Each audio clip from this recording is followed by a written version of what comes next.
172 рибарски мрежи само на македонска страна извадени од водите на Охридското езеро и понатаму доминираат напуштените мрежи духови за лов на пастрмка и белвица, но тие се закана за целиот жив свет.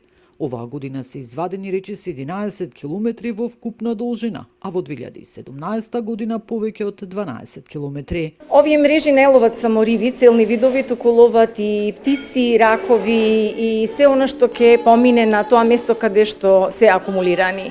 Воедно уништуваат хабитати, уништуваат живеалишта на многу ендемски видови и тоа е вториот аспект кој навистина треба да го решиме.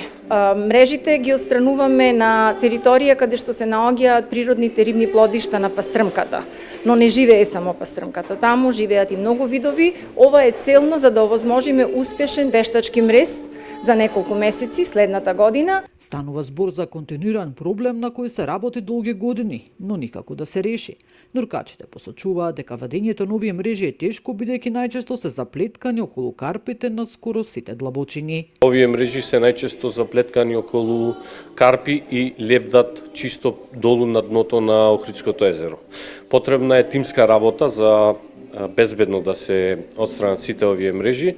Пред се користат некои специализирани алатки во форма на специјални ножеви и бови за да се извадат горе на површината и потребна е тимска координација за сето тоа безбедно да се изведи.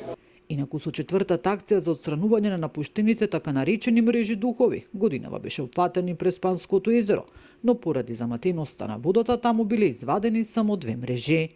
Нина Ритоновска, Сител телевизија.